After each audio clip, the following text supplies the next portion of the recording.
I released my finger from the trigger, and then it was over. Max Payne is one of those games people mention every so often, but at the same time, I don't see it get talked about often enough. Between its eerie tones, the noir-style monologue, and dark humor, everything had to work not just to tell a coherent story, but one that was worth playing. This meant, more importantly, they had to include gameplay and levels that were fun to run through. For this video, I wanted to go through every level Max Payne has to offer and rank them from worst to best. While this is my favorite game of all time, there is no defending bad decisions and bad level design. Before we get into the list, let's establish a few rules. First and foremost, these levels are being rated out of how much fun they are for me to play through. This is completely subjective. Feel free to disagree.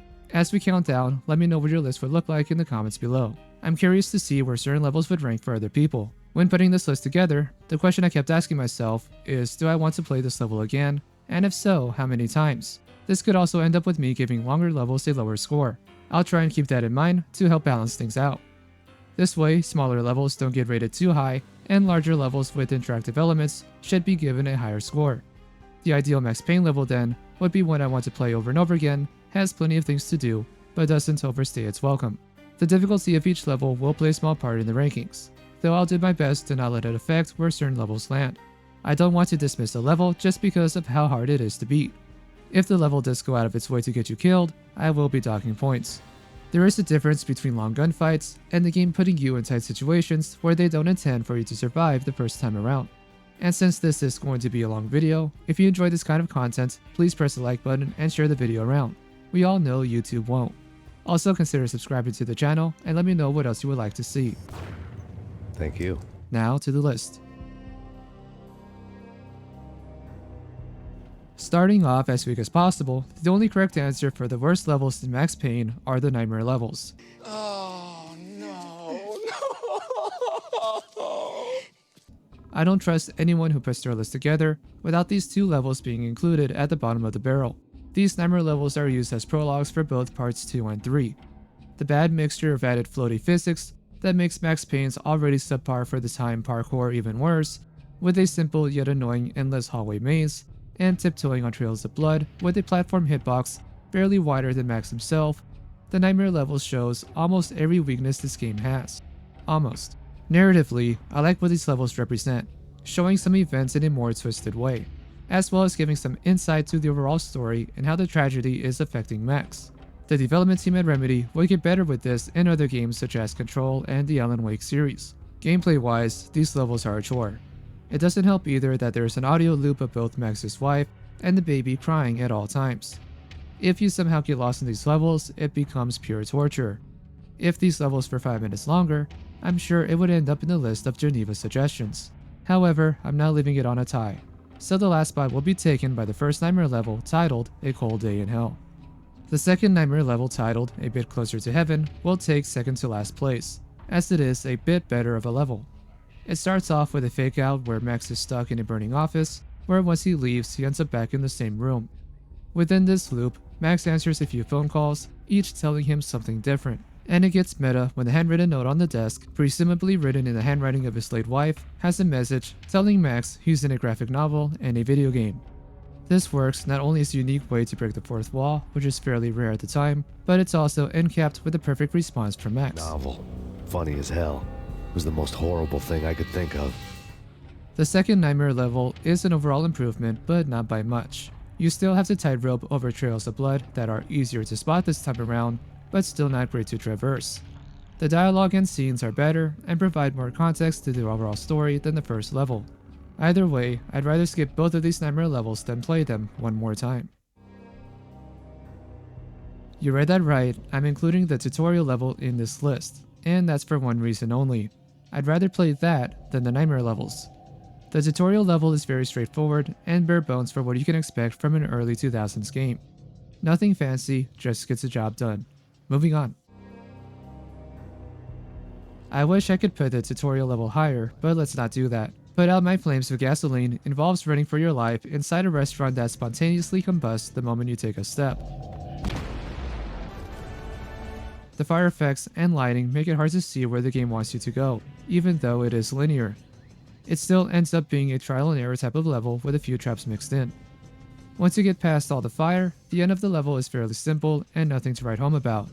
Just Max making his exit out the back door while taking out a few mobsters who stuck around for some reason. Remember when I said the nightmare levels showed almost every weakness this game has? Well, here's another low point. It also doesn't help that this level comes right after the first nightmare level. I have this level, the baseball bat, ranked this low because the game doesn't have a real melee combat system. It also doesn't have any true stealth AI. And guess what you're doing in this level? The enemies in the game are heavily scripted. In some circumstances, they're completely deaf to what happened in the previous room. In this circumstance, they may as well be bloodhounds. The moment you get noticed, all other enemies in the area start to hunt you down. Having to get up, knock a few enemies with a baseball bat, grab their guns, and turn a corner to not get shot in the back is a really cool thing to pull off. However, figuring out that's what the game wanted you to do in the first place goes back to that stage of trial and error until you look out and survive. From here, you retrace your steps to a certain building you went to earlier in the game and catch up with the mini-boss Niagara. After a claustrophobic shootout at the bar, the same one you visited earlier in this game, Max walks out the exit and the level ends. A slight detour in Max's journey. Fighting Niagara isn't all that fun, and the small area the game wants you to fight him in puts him very low on the list of bosses you have to deal with. The way this level starts is a headache, and I put more blame on trying to shove melee and pseudo-stealth into a game that can't do either, even for its time. It's one thing for it to be a skill issue if you can lure over guards and have proper melee combos or takedowns, or prevent the AI within a city block from knowing where you are the moment you strike. Since you can't do any of the above, you just have to close your eyes and pray that your next attempt is the one that gets you out of there.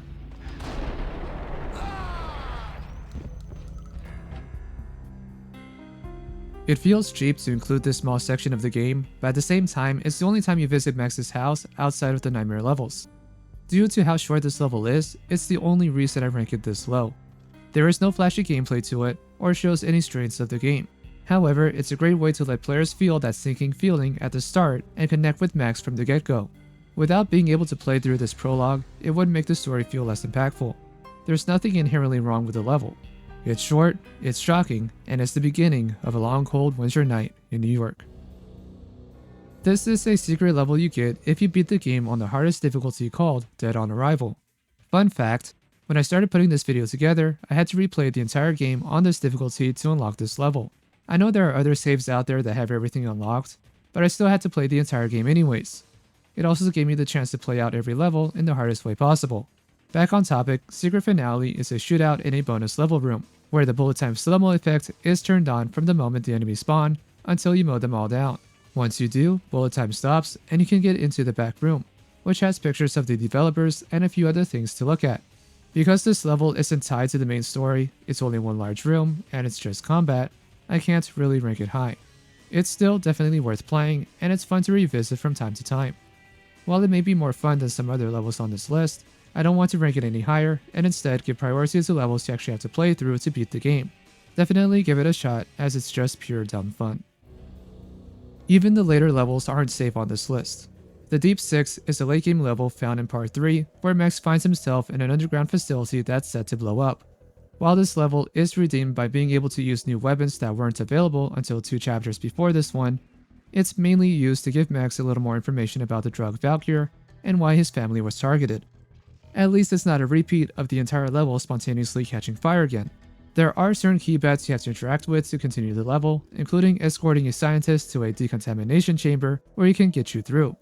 The good news about the escort mission is that the scientist does stay out of the way so he doesn't really die carelessly.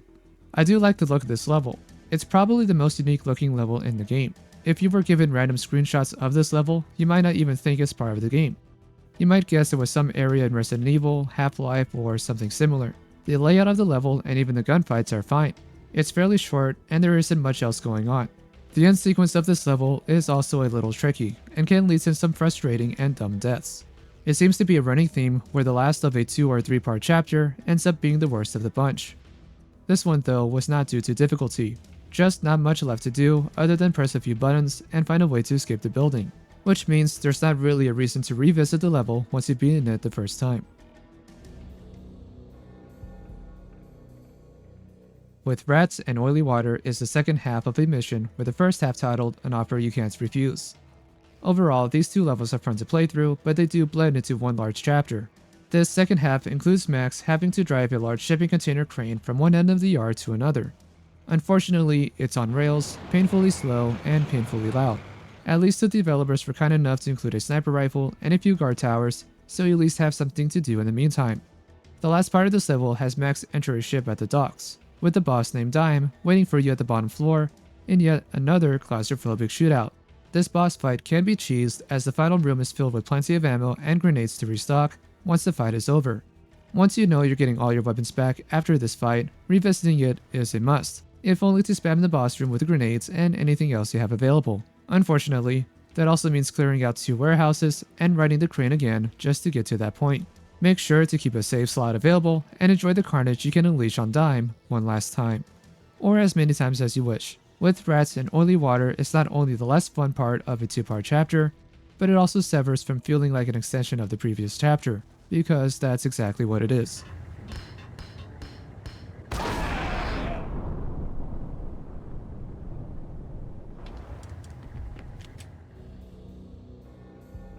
An Empire of Evil is the boss fight shootout against the crazed lunatic Jack Lupino.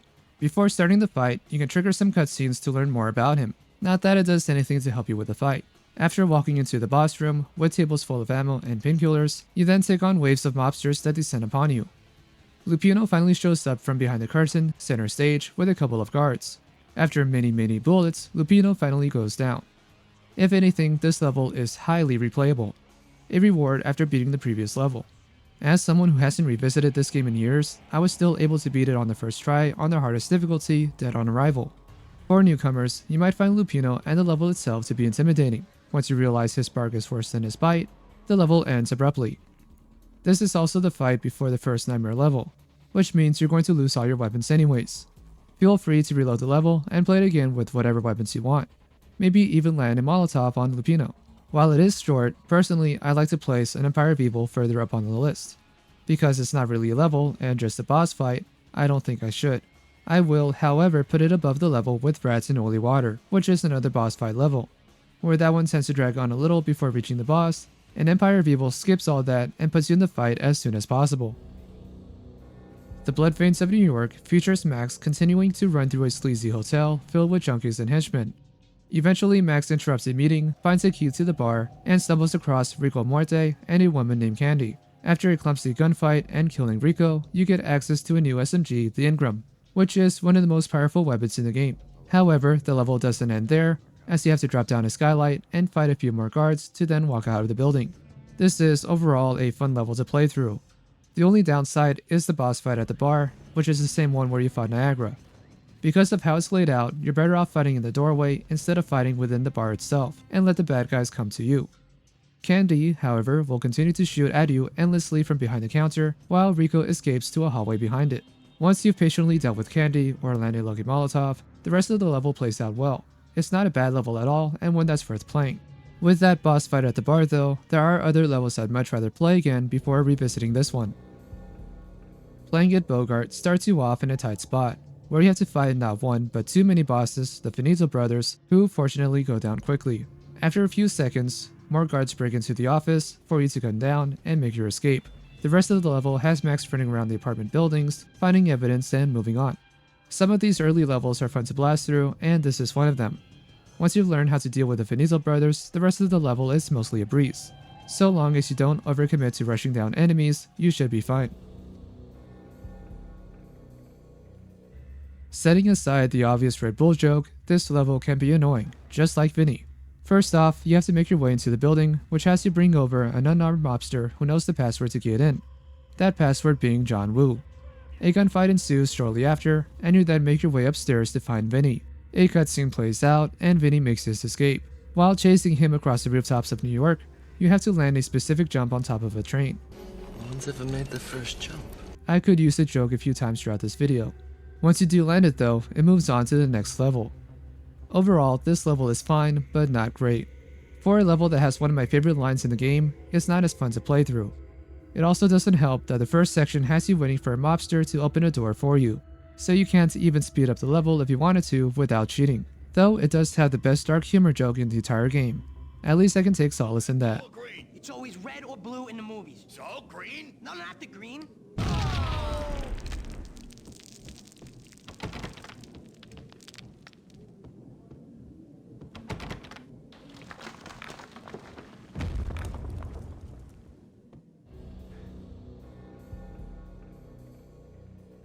Let the gun do the talking has Max run through a series of buildings riddled with explosives that are still going off thanks to the character Vladimir. This level is just fun. It even gives you just enough ammo to use the Ingram SMG a few times. Though I advise against that and keep stockpiling ammo for the boss fight that occurs shortly after this level. After going upstairs to the final building of the level, Max has to clear the last room and makes his way down the fire escape, which triggers the next level. And that's about it. It's more of the same old, just in a different building. This is by no means anyone's favorite, but it also isn't a weak level. It's fairly middle of the road, and it helps the player better understand the kind of obstacles and traps that can be expected throughout the rest of the game. This kind of hurts to put towards the middle of the list. Nothing to Lose is the first of the last set of levels before the game ends. With it taking place within a skyscraper filled with offices, you think some of these gunfights could be interesting. It would be nice if you had to fight within the offices of the building similar to the level Business Team Power game, or fight in some of the research rooms similar to the level The Deep Six. Unfortunately, most of the level is in open areas and lobbies that are difficult to fight in. The level starts off promising with a very familiar lobby entrance layout, with you taking out 3 guards. Immediately after, the level goes downhill, where you have to pull out your sniper rifle to kill 3 guards across a long hallway who are raining down grenades with their grenade launchers. It's a very weird setup. It would make more sense if they were using sniper rifles instead, but it is what it is. After you deal with that, you head upstairs to face off against more guards, and end up in a Resident Evil-esque hallway filled with lasers that will kill you. The game also throws a random guard at you once you're halfway through. Further on in the level, you also have to jump from one glass elevator to another while a helicopter is firing at you. This level is a mixture of both difficulty and setting you up for failure. It also suffers from being or feeling like a long level. It is suitable though, since it is the second to last level in the game. But clearing out another elevator shaft filled with laser mines, and getting stuck in some very close quarter situations, the not fun kind, it's a chore of a level and not one I'd revisit often. This level goes out of its way to get you killed. Because of that, I can't rank it any higher. Honestly, I don't quite know where to put this level. I want to rate it high since it's the last level in the game and you get to play through a very satisfying ending. On the other hand, it starts you off blocked in a room with a helicopter unloading a machine gun at you. Once you get through this rocky start of the level, the rest of it plays out well. There are less cheap tricks compared to the level before this one, and you can possibly get through this level the first time around. Well, after you figure out where to stand to not die from the chopper at the beginning of the level. I know this might stand out as others' #1 pick, but I have other levels I like to revisit and play more often. The level is shorter, and the gunfights are at least more fair. It's definitely better laid out than the previous level Nothing to Lose, so I guess I'll place it above that in my rankings. It's another situation where the level itself is worth revisiting multiple times, if just to trigger the end cutscene. Hidden Truths is a continuation of the level Take Me to Cold Steel, which we'll get to later. The upside to the level Hidden Truths is the game gives you ammo for the grenade launcher to use to break open a partially destroyed wall and cheese the few gunfights, and that sadly is where the fun ends for this level. It has this annoying jump to a broken set of stairs that's not easy to land the first time, Everybody falls the first time. with the saving grace being that this one doesn't lead to your death or a lot of backtracking. After then, you have to ride a minecart through a literal depiction of hell, pull out the sniper rifle preferably to destroy the 2 sets of laser mines, and then you're greeted warmly with gunfire from more guards on the other end. It's a brutal sequence and one that may have you dying a few times. Be sure to quick save before getting to this point, otherwise you might find yourself back at the beginning of the level. More gunfights ensue as Max continues to clear out more of the facility and eventually finds an elevator that leads him down to the next level, the Deep Six. Hidden Truths is one of those levels that's filled with more traps and ways to earn a cheap death than it is anything else, whereas the level before this one is more of the opposite. Because of that, and the flimsy parkour element in this level, it does get knocked down a few points. Well, here we are, at the top 10 levels of Max Payne. It's been a bumpy ride up to this point, with some levels being ranked lower than I like since they barely qualify as a level to begin with, and of course the worst levels are already done. So let's move on to the last 10 playable levels in the game. Ragnarok is a rundown nightclub that the boss Jack Lupino has been using as a hangout. There are by far better nightclub levels out there in other games, and I'd even go out to say that the nightclub level in Max Payne 3 plays out better than this one, though there are more things you can interact with here. Ragnarok features an area with pyro fireworks that, if timed correctly, can set some enemies on fire. It also features a non-puzzle puzzle, where you just press each lever once, which opens a path for you to continue. The main problem with this level are the parkour elements, which includes having Max tie rope across the wooden beams and make a sketchy rooftop jump. The rooftop jump isn't really a problem once you know where you should land. You can even hug the walls and avoid the jump entirely. For whatever reason, in this game, Max has a tendency of running in a diagonal line, as if he has 2 left feet, which makes walking over small thin platforms feel more like a coin flip as to whether or not he stays on. So long as you tiptoe your way over, you won't have to worry as much about this. Ragnarok is a cool level overall and has the best bullet time cinematic camera kills in the game. Warts and all, this level is very memorable and worth visiting a few times.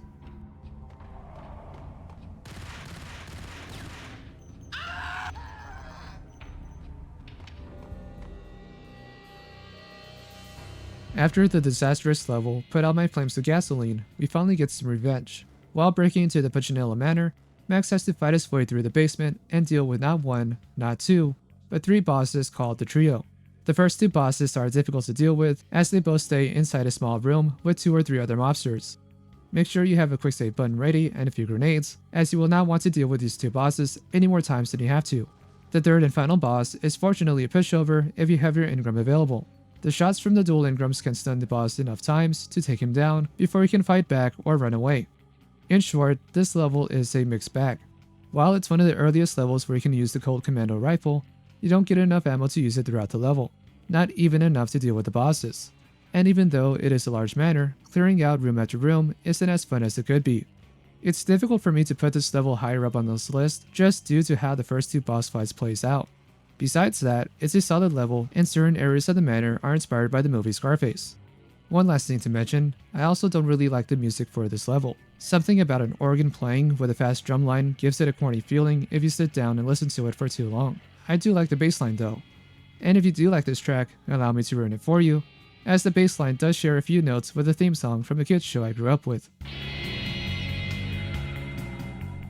3, 2. Live from the crime scene is the second half of the first level in the game, and in my opinion, it's not as good as the first half. You get into a gunfight with some mobsters who broke into a bank, find some evidence, and move on. Overall, this doesn't feel like its own level, which in this case is a good thing. It also has 1 or 2 beginner traps that will likely catch you off guard the first time around. As a standalone level, if you gave me a choice, I'd rather play the previous level titled Roscoe Street Station a few more times than this one. Without giving away too much, In the Land of the Blind takes place at a very large building called Asgard. Inside Asgard lies a loose end, and Max's last hope of actually learning anything that's going on. Working your way around the building, you get into shootouts against some guards, and find yourself in a room with some pivotal information. In terms of gameplay, it's a fun level to run through, and there's not really much else to say. Like I've been doing with most of this list, I don't want to discuss every single gunfight you get into, so I'd let you have you play the level for yourself and have you come to your own conclusion. Byzantine Power Game is the second half of the previous mission we just talked about, where you fight your way out of the Asgard building. Get in, fight some guards, use your sniper rifle occasionally, and end up in a gunfight at the main entrance. Since this is a later level, you get access to just about any weapon you want. When starting the mission, there's a couple of destructive elements, which results in creating a domino effect with a bunch of cabinets and blowing up a pillar in the library.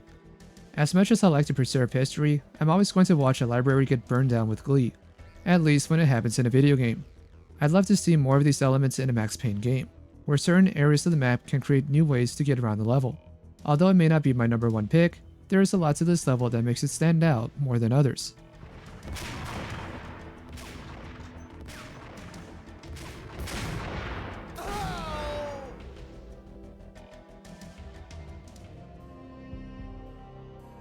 An offer you can't refuse is one of my personal favorites. Blasting the mobster at the gate, clearing warehouses, and traversing a shipping yard can all be found in this level.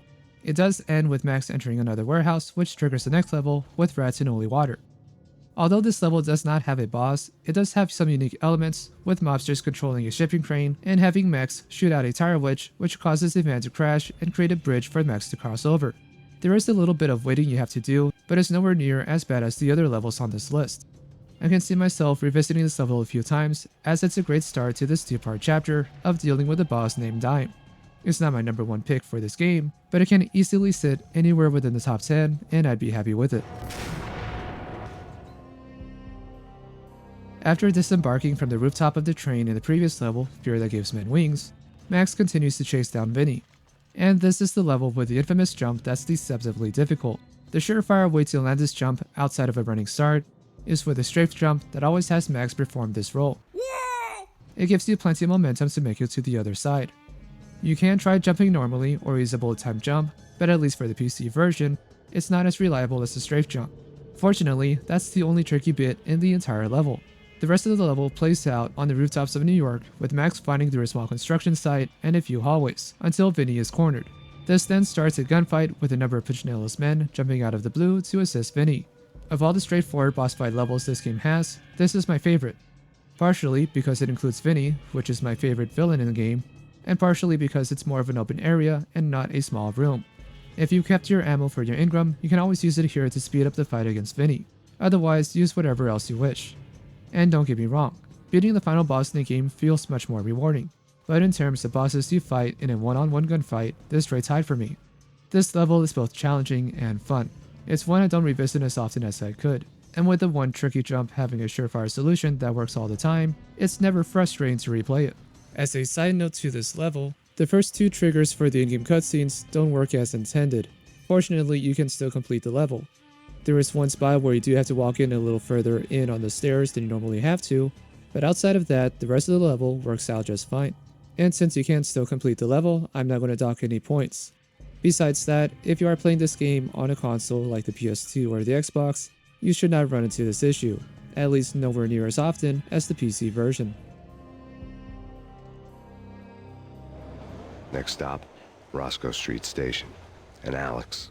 The first official level of this game, running through an abandoned subway station that so happens to be next door to a bank, is a neat premise for a level in just about any game.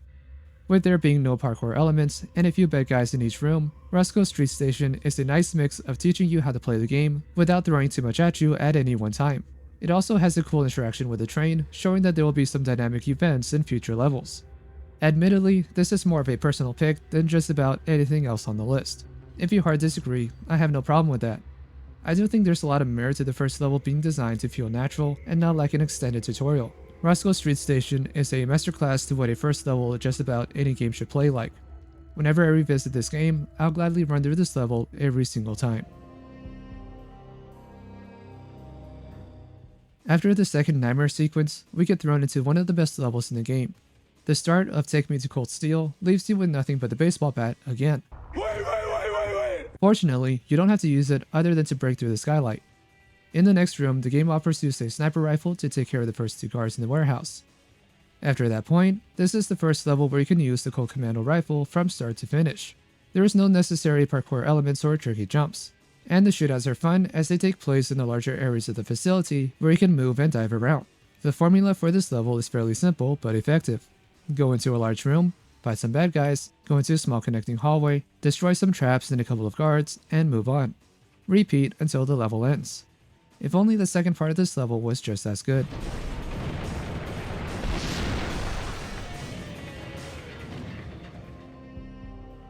This level is no doubt in my top 5 levels for the game, and surprising even myself, it's the number 1 pick for this list. Out of Leeds, Max gets a call from a co-worker named BB. Max knew from the get-go this was a trap to get rid of him, as BB has been working for the same people Max has been looking for, hence the title of the level. Of all places, this level takes place in a parking garage, where you go down one floor at a time, dispatching mobster after mobster. All the while, a black van appears every so often, trying to gun you down with a cheap drive-by. The only downsides to this level is how heavily scripted it is, and the repeated use of the same sound file of tires screeching. And vehicles will not move until you cross a point that triggers the event, which makes this chase less frantic and fast-paced as the level is trying to be. Ignoring that, this is about as much fun as you could get from a Max Payne level. No parkour elements, no interactive monitors, just a straight-up shooting gallery with a good variety of weapons. Once at the ground floor, you get into a shootout with BB and his guards, which they then drop one of my favorite weapons in the game, the jackhammer shotgun. It's a shame it can't really be used from the start of the level to the very end without cheats. With cheats though, giving yourself the jackhammer with full ammo, it's always fun to run through this gauntlet of enemies. It's not something that can be said about every level. And for their replayability and how simple the level is to play through, it rates high on my list. It's a perfect blend of simplicity and dynamic destruction, and ends off with a boss fight. If I had to give someone who had never played this game just one level to play through, it would be this one. If someone could add a randomizer of enemies and weapons, I could replay this level for a very long time. Definitely give it a go, and play it again with whatever weapons you want to give yourself. And those are all the playable levels within Max Payne 1. These levels were divided into sub-chapters for Xbox and the PlayStation 2. So here's the full list of levels in order, including their sub-chapters, with a number showing where they land on my list. The funny thing about this list is how almost all the worst levels in this game are in Part 2. The first Nightmare Prologue, the second Nightmare Prologue, the baseball bat level, put out by flames of gasoline. Having all these levels back to back wasn't doing the game any favors. Regardless, I still have fun playing through each and every level. Don't consider any level after number 22 to be bad. They all have their part in the overall game and are worth playing through. As I said way back in the beginning of this video, Max Payne is my favorite game of all time, and revisiting it now, it holds up rather well. I don't recommend anyone to play the game on the hardest difficulty, but feel free to try. Be warned though, headshot damage isn't all that great in this game, there is bullet spread so weapons aren't all that accurate, and it also seems some enemies will have more or less health depending on if you catch them off guard. The weakest parts of this game have always been its precise jumping, tightrope, and parkour stages, and its complete lack of having a good melee system, even back when I first played it on the PS2. The good thing is, these elements are used very sparingly. Most of the time, it's just to access an Easter egg or a secret room with more ammo. When they have to be used to progress in a level, however, get a quick save in, as there is very little room for error. I think I've rambled on enough, so before you click off, let me say thank you for sticking around this long in the video. Your watch time is very valuable and helps my channel out a lot. I'd love to continue making long form videos and do so in a more timely manner. However, I cannot do that without an audience and without your support. If you could please share this video around with others, that would mean a lot. Otherwise, let's discuss this list in the comments below and let me know what your favorite levels are in the game. Until then, I am Mr. Rain, and I'll see you next time.